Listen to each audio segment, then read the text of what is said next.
Best varicose wines చికిత్సనే పొందండి. నొప్పి లేని చికిత్స కోసం సంప్రదించండి ఎవిస్ హాస్పిటల్. నమస్కారం. కార్తీక పురాణం 16వ రోజు పారాయణలోకి వచ్చాం. అయితే వశిష్ఠ మహాముని చెప్తున్నారు, ఎలుక మనిషిగా మారింది. అది కథ విన్నాం కదా. అలాంటిదే ఇంకొక కథ చెప్తారనమాట. వశిష్ఠ మహాముని ఏం చెప్తారంటే, దామోదరునికి ప్రీతికరమైన ఈ కార్తీక వ్రతాన్ని చేయని వాడు కల్పాంతం వరకు నరకాన్ని పొందుతారు.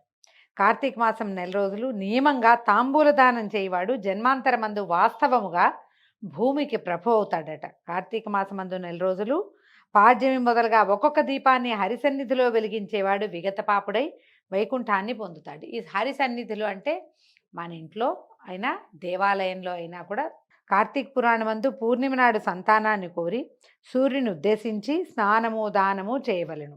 అట్లా చేసిన ఎడల సంతానము కలుగునని చెప్పబడింది. కార్తీక మాసంలో హరిసన్నిధిలో దక్షిణ తాంబూల సహితంగా టెంకాయ దానం చేయవాడికి సంతాన విచ్ఛేదం ఉండదు, రోగం ఉండదు, దుర్మరణం ఉండదు.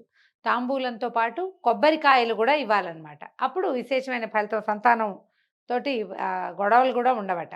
కార్తీక మాసమందు పూర్ణిమ నాడు హరిముందర దీపస్తంభాన్ని పెట్టేవాడు, స్తంభదీపాన్ని పెట్టేవాడు వైకుంఠపతి అవుతాడు. ఆ హరిసన్నిధిలో దీపస్తంభ సమర్పణ చేసిన వాడికి కలిగే పుణ్యం చెప్పడానికి నా తరం కాదు, చాలా విశేషం అని చెప్తున్నాడు. కార్తీక మాసమందు హరిసన్నిధిలో స్తంభదీపాన్ని చూసిన వాడికి కూడా పాపములు సూర్యోదయమందు చీకట్లలాగా నశిస్తాయట. పూర్ణిమ రోజున స్తంభదీపాన్ని చూసేవారి పాపాలు సూర్యోదయంలోని చీకట్లలాగా నశిస్తాయి. కార్తీక మందు స్తంభమును సమర్పించని వాడు నరకము నుండి విడుదల కాడు. స్తంభదీపానికి శాలిధాన్యము, వ్రీహిధాన్యము, నువ్వులని ఉంచి దీపం పెట్టాలి. శిలతో గాని కొయ్యతో గాని స్తంభాన్ని చేయించి దేవాలయం ముందర పాతి దానిపై దీపాన్ని పెట్టువారు హరికి ప్రియుడుగును.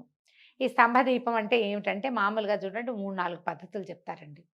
ఏకదీపం, ఒక ప్రమిద పెట్టడం, ఆజ్యం కానీ ఆవు నెయ్యి కానీ నువ్వుల నూనె కానీ వేసి దీపాన్ని వెలిగించడం సాధారణ దీపం. దీపమాల అంటే ఒక 11, 21, 40, 108 ఇట్లా వరుసగా దీపాలని పెట్టడం దీపమాల అయిందా. తర్వాత ఏమో ఈ అఖండం పెట్టడం, ఒక పెద్దది. తొలి రోజున వెలిగించి 30వ రోజు దాకా దాన్ని తీసుకెళ్తాం, లేదా ఉదయమే వెలిగించి మళ్ళీ ఉదయం దాకా ఆ దీపాన్ని ఉంచుకోవటం, ఇదొక పద్ధతి. దీంతో పాటుగా ఈ తర్వాత జ్వాలాతోరణ సమర్పణ ఒకటి చూపిస్తారు. ఈ జ్వాలాతోరణాలు ఇళ్లల్లో చెయ్యరు, దేవాలయంలో జ్వాల వెలిగించి దాని కింద నుంచి పరమేశ్వరుని తీసుకెళ్తారు పల్లకిని. స్వామివారి ఊరేగింపప్పుడు జ్వాలాతోరణాన్ని వెలిగిస్తారు. ఆ సమయంలో స్వామివారితో పాటు కూడా ఆ జ్వాలాతోరణం కింద నుంచి ఆ పైన భగ్గుని మండుతుంది, గడ్డి తాళ్ళు పెట్టి వాటిని వెలిగిస్తారనమాట. ఆ వెళ్ళిన వాళ్ళకి నరక బాధలు ఉండవని చెప్తారు. వీటితో పాటు ఆకాశ దీపం ఒకటి పెడతారు. ఏం చేస్తాము మనం, ఏదైనా చిన్న గాజు దాంట్లో కానీ, ఇదివరకు తాటిది పెట్టేవాళ్ళు, తాటి మట్టని ఇట్లా మడత పెట్టి, ఇదివరకు ఎక్కడున్నాయండి గాజు పద్ధతులు లేవు కదా, తాటి మట్టని ఇలా ఉంచి అందులో దీపం పెట్టి ఓవైపు కొద్దిగా గాలి వచ్చేలాగా, అంటే కింద భాగంలో గాలి రాదు, పై భాగంలో గాలి వచ్చేలాగా ఏర్పరిచి దాన్ని ఏం చేసేవాళ్ళు, ఒక కప్పితోటి పైదాకా లాగి ఆకాశ దీపం పెట్టేవాళ్ళు. ఇప్పుడు కూడా కొన్ని చోట్ల మనకు కనపడుతుంది, అవకాశాలు ఉన్నప్పుడు ఉన్నాయి కాబట్టి. మనం ఇప్పుడు ఈ గ్లాస్ ఫిట్ డబ్బాలు లాంటివి వస్తాయి, అందులో పెట్టి దాన్ని పైకి లాగి పెట్టుకోవచ్చు. ఆకాశ దీపం, వాకిల్ దీపం, తర్వాత ఏమో ఏమంటారు మన తులసి చెట్టు దగ్గర దీపం, వీటన్నిటితో పాటుగా ఈ స్తంభ దీపం అనేది ఒక ప్రత్యేకమైన విధానంగా చెప్తారు. ఎత్తుగా ఏదైనా ఒక స్తంభాన్ని కానీ ఎన్నైనా పెట్టి దాని మీద దీపం పెడతారు, దాని మీద ధాన్యం పోసి దాని మీద పెడితే అది చుట్టుపక్కల చాలా మేరకి దాని వెలుతురు కనపడుతుంది. మనం సులువుగా ఏం చేసంటే, ఈ స్తంభ దీపానికి మనము ఈ ఇత్తడివి దీపపుందులు ఉంటాయి కదా, కేరళ ప్రాంతంలో వివాహాది శుభకార్యాల్లో కనపడుతుంటాయి, పెద్ద దీపపు సెమ్మ ఒక్కటి కొని పెట్టుకుంటే ఏటా ఈ స్తంభ దీపం కింద పెట్టుకోవచ్చు. కింద కొంచెం ధాన్యం కానీ బియ్యం కానీ పోసి దాని మీద దీపారాధన కుందిన, పొడుగాటి కుందిని పెట్టి వెలిగిస్తే ఏంటంటే, అది ఇట్లా వాకిట్లో పెట్టేసరికి దైవ సన్నిధిలో కూడా పెట్టచ్చు, దీపం చుట్టూతా అంత మేరకి కనపడుతుంది. ఈ విశేషం చెప్పబడుతుంది అన్నమాట. ఈ స్తంభదీపం విషయంలో ఒక ప్రత్యేకమైన గాథ ఉంది. మతంగ మహాముని ఆశ్రమము నానా తరుజాల మండితంగా ఉండేదట. ఆయన ఎన్ని చెట్లో ఉండేవి ఆయన ఆశ్రమంలో. అక్కడ ఒక విష్ణువాలయం ఉంది. ఆ ఆలయం చుట్టూతా కూడా చాలా పెద్ద వనం ఉంది. ఈ కార్తీక వ్రత పరాయణులైనటువంటి మునీశ్వరులు అక్కడికి వచ్చి ఆ దేవాలయగత విష్ణుమూర్తిని నానా విధాల షోడశోపచారాలతోటి పూజించి కార్తీక మాసం అంతా విశేషంగా సేవించుకునేవాళ్ళు. వారు అత్యంత భక్తియుతులే హరిద్వారంలో దీపమాలని నిర్మించే దీపమాలలు పెట్టడం సమర్పించేవాళ్ళు స్వామికి. అందులో ఒక ముని ఏమన్నాడట, ఇది ఏటా జరిగేదే. ఒక సంవత్సరం వచ్చినప్పుడు ఈ మునుల్లో ఒక ఆయన ఏమన్నాడంటే, మునీశ్వరులారా, ఈ కార్తీక మాసం అందు హరి ముందర స్తంభదీపాన్ని ఉంచేవాడు వైకుంఠవాస అవుతాడట. నేను ఎక్కడో ఒక ప్రాంతంలో విన్నాను. కాబట్టి మనం అందరము హరి ముందు స్తంభదీపాన్ని పెడదాము. నేడు కార్తీక పూర్ణిమ తిథి. ఈ దినం సాయంకాలం స్తంభదీప దానం. హరికి దానం అంటే ఎవరికో దానం కాదు, స్వామివారి కోసం సమర్పించడమే దీపదానం అని చెప్తున్నారనమాట. అత్యంత ప్రీతము, విష్ణు ప్రీతికరము. కాబట్టి స్తంభాన్ని చేయించి కార్తీక మాస పౌర్ణమి నాడు సాయంకాలం దాని యందు దీపం పెట్టేవాడు పాపాలు నశించి వైకుంఠ లోకాన్ని పొందుతాడు అనేసరికి వీళ్ళందరూ ఏమన్నారు, అవునవును నిజమే, మేము విన్నాం, చేద్దామని దీపస్తంభాన్ని పెట్టడం కోసం ఒక కర్ర కోసం వెతికారు. వీళ్ళు ఏం చేశారు, అటు ఇటు చూస్తే ఈ దేవాలయం చుట్టూ చాలా మొక్కలు ఉన్నాయి కదా, చెట్లు గిట్లు బ్రహ్మాండమైనవి ఉన్నాయి, పురాతనమైనవి కూడా.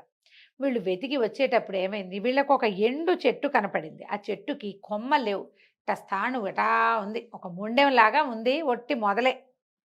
అయితే కార్తీక వ్రత సముత్సాహులైన వాళ్ళంతా కలిసి ఆ స్థానువునందు శాలి వ్రీహి తిల సమేతంగా దీపాన్ని నేతితో వెలిగించి ఆనందించారు. ఆ చెట్టుని ఏం చేశారు, పైవైపున ఒక రవ్వ చదునుగా కొట్టి దాన్ని అక్కడి నుంచి పట్టుకొచ్చి దేవాలయం ముందు స్థాపించారు.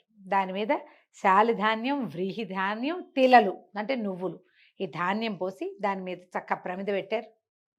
ఆజ్యం పోసారంటే నెయ్యి. కార్తీకంలో నూనె విశేషమే, నెయ్యి కూడా విశేషమేనండి. అయితే చాలా విశేషం నెయ్యి. అలాగ ప్రత్యేకంగా చెప్తారు, దేవాలయంలో ఆవు నెయ్యి దీపాలు వెలిగిస్తే అత్యద్భుత ఫలితం లభిస్తుందంటారు. నెయ్యి లేకపోతే తైలం అన్నమాట. అయితే ఈ దీపం వెలిగించి ఏం చేశారు వీళ్ళు, చాలా ఆనందించారు. ఆహాహా, దీపం ఎంత అందంగా ఉంది, ఎత్తుగా ఉండి మరీ బాగుందని చాలా సంతోషించి బయటకు వచ్చి దీపం బయట పెట్టారు. లోపలికి వచ్చి దేవాలయపు ప్రాంగణంలో కూర్చుని హరికథలు చెప్పుకుంటున్నారట. ఇంతలో ఏమైంది, ఈ కథ చెప్పుకుంటుంటే దేవాలయం ముందు చెట అని చిట్ అని దీపం అంటుకుంటున్న శబ్దం అనమాట కలిగి దీపం నశించి అందరూ చూస్తుండగానే ఆ స్థాను ఏదైతే ఈ చెక్కని తెచ్చిపెట్టారు కదా చెట్టు మొదలు, అది బద్దలయ్యి అందులో భూమి మీద పడిపోయింది. అందులో నుంచి పూర్వదేహాన్ని ధరించినటువంటి ఒక మహాపురుషుడు ఒక ఆయన బయటకు వచ్చాడు. జనమంతా ఆశ్చర్యపోయారు. ఋషులు వీళ్ళంతా ఏదో హరికథ చెప్పుకుంటున్నారు. వాళ్ళు ఈ శబ్దము, ఆ స్థాను ఢామని పగలటము, 2 ముక్కలు కావటము, అదంతా ఏదో కీగంటితో చూసినా కొంత జరుగుతున్నది కనపడుతుంది కదా, ఏమిటా అని పరిగెత్తుకొచ్చారు. చూసేసరికల్లా ఏమైంది, ఈ స్థాణువులోంచి బయటపడిన ఒక పురుషుడు అయ్యో అయ్యో అంటుంటే వీళ్ళందరూ ఆశ్చర్యపోయారు. ఓరి మానవా, నీవెట్లా స్థాణువుగా పడున్నావు, ఏ దోషం వల్ల నీకు ఈ స్వరూపం వచ్చింది, సరిగా చెప్పు, ఎవరు నువ్వు ఏమిటి అని విరివిగా ప్రశ్నించారు, విడివిడిగా ఎవరి దారిని వాళ్ళు. అయితే వీళ్ళందరికీ నమస్కారాలు చేసి సంతోషంతో అంజలి పట్టి ఇట్లా చెప్పాడట, ఓ బ్రాహ్మణోత్తములారా, నేను పూర్వం ఒక బ్రాహ్మణుణ్ణి, రాజ్యాన్ని పరిపాలించేవాడిని. కానీ ఆయనకి రాజ్యం ఉందన్నమాట.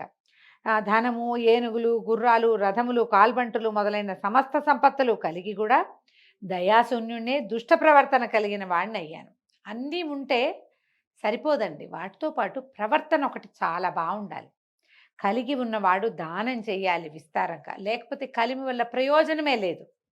అయితే నేను వేదశాస్త్రాలు చదవలేదు, హరిచరిత్రను వినలేదు, తీర్థయాత్రకు పోలేదు, స్వల్పమైన దానం చేయలేదు, దుర్బుద్ధి గలవాడనే ఏ పుణ్యకార్యము నేను ఆచరించలేదు.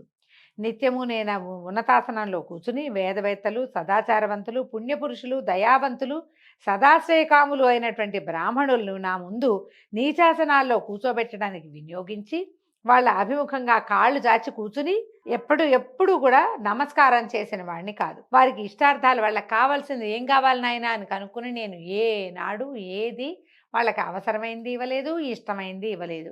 నాకు ఎక్కువైంది కూడా నేను ఎప్పుడు దానం చేయలేదు.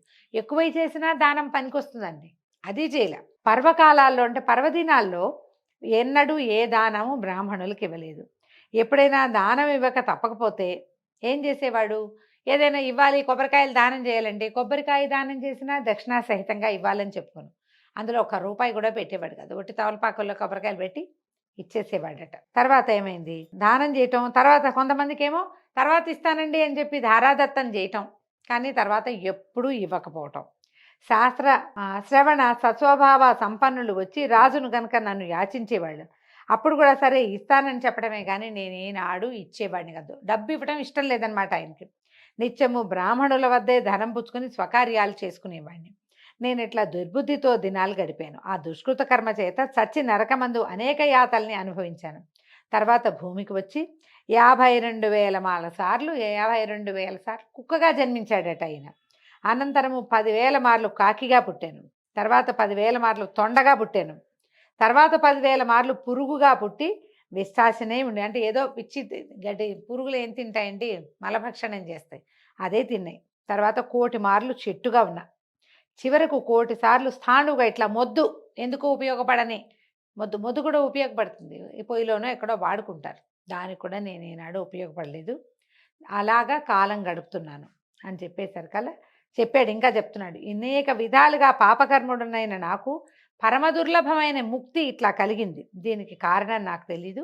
కాబట్టి సర్వభూతముల యందు దయగలిగినటువంటి మహానుభావులు కనుక మీరు చెప్పండి, నాకు చెప్పుదురుగాక అంటున్నాడు. మీరు చెప్పండి, నాకు తెలియటం లేదు. మీ దర్శనం వల్ల నాకు జాతి స్మృతి ఎట్లా కలిగింది. ఇలా ఋషులు మునులు వాళ్ళంతా కూడా కార్తీక మాసాన్ని సాంగంగా జరుపుకుంటూ వాళ్ళ యొక్క తపశ్శక్తి వల్ల, పైగా కార్తీక మాస వ్రత మహాత్మ్యము వల్ల వాళ్ళని చూడంగానే వీడికి తన జాతి, తను ఏం చేశాను ఏం చేయలేదు, ఏం చేయటం వల్ల లేదా ఏం చేయకపోవడం వల్ల ఈ రకమైన పరిస్థితి కలిగింది, అదంతా చక్కగా సాకల్యంగా అతనికి అర్థమైపోయింది. ఆ మాట చెప్పాడు, మిమ్మల్ని చూడడం వల్లే జాతి స్మృతి కలిగింది అని. అప్పుడు చెప్పేసరికల్లా మునీశ్వరులు ఇట్లా విని వాళ్ళలో వాళ్ళు చెప్పుకుంటున్నారట, కార్తీక మాస ఫలితము యథార్థమైంది, ప్రత్యక్షంగా మోక్షాన్ని ఇస్తుంది కార్తీక మాసం. రాతికి కొయ్యకి కూడా మోక్షాన్ని ఇచ్చింది. అందుకే ఈ పూర్ణిమ సమస్త పాతకాలని నశింపజేసేది. కార్తీక పౌర్ణమి చాలా విశేషం అండి. పౌర్ణమి తర్వాత ఈ కథ వస్తుంది. ఇందులో కూడా పౌర్ణమి గురించే చెప్పబడింది. ఈసారి విన్నాం, ఈ పౌర్ణమి చేయలేకపోయాం, పౌర్ణమి తర్వాత ఇది తెలిసింది, అయ్యో ముందే తెలియలేదే అనిపిస్తుంది. సహజం కదా. వచ్చే సంవత్సరానికైనా మనం ఇది తెలుసుకుని ఉంటాం కదా, వచ్చే ఏడాదైనా జరుపుకుంటామని మనం నిశ్చయం చేసుకోవాలి, ఒక మాట ఇచ్చుకోవాలి మనకు మనమే. వచ్చే ఏడాది కార్తీక పౌర్ణమి విశేషంగా చేసుకుంటా, ఇందులో చెప్పారు అని ఆ ప్రతిజ్ఞ చేసినా కూడా మీకు ఫలితం బాగుంటుంది. ఈ పూర్ణిమ యందు స్తంభదీపము చాలా సుఖప్రదము. కార్తీక పౌర్ణమి నాడు పర్లతోటి ఉంచబడిన దీపం వలన ఎండిన మొద్దు ముక్తి నొందెను. మొద్దైనను కార్తీక మాసమందు దేవసన్నిధిలో దీపం వహించిన ఎడల పాతక ముక్తిని పొంది దయాళువైన దామోదరుని చేత మోక్షాన్ని పొందింపబడుతుంది. అంటే వాళ్ళు పెట్టిన దీపాన్ని మోసినందుకు ఆ స్థాణువుకి అలాంటి ఫలితం వచ్చిందనమాట. ఇట్లు వివాదము చేయి వారితోటి ఉద్భూత పురుషుడు తిరిగి ఇట్లా అన్నాడు. ఇది చెప్తున్నారు, వాళ్ళలో వాళ్ళు మాట్లాడుకుంటుంటే ఇతనికి అర్థమైంది. అడిగాడు, జ్ఞానవేత్తలైన ఓ మునీశ్వర్లారా, దేని చేత మోక్షం కలుగుతుంది, దేని చేత బద్ధుడవుతాడు మానవుడు, దేని చేత ముక్తుడవుతాడు, ఏది మనని కట్టేసేది, ఏది మనని విడిచేసేది, దేని చేత దేహులకు ఇంద్రియం కలుగుతుంది, మళ్ళీ ఇంద్రియాలు కలుగుతాయి, అంటే నేను మళ్ళీ పుట్టి మళ్ళీ ఏదో ఒక శరీరాన్ని ఎలా పొందుతాం మనం, మోక్షప్రాపకమైన జ్ఞానం ఎట్లా కలుగుతుందో ఈ సర్వం నాకు చెప్పమంటే అడిగితే, ఆ మునులలో ఉన్నటువంటి అంగిరసుడు అనే మహాముని ఈ ఉద్భూత పురుషుడికి స్థాణువు పగిలి అందులోంచి బయటకు వచ్చినటువంటి మానవుడికి ఇట్లా చెప్పడం ప్రారంభించారు. దీంతో కార్తీక మాసంలోని 16వ అధ్యాయం పురాణంలోది పూర్తయిందండి. రేపు ఉదయం మళ్ళీ 17వ అధ్యాయంలో కలుసుకుందాము. నమస్కారం.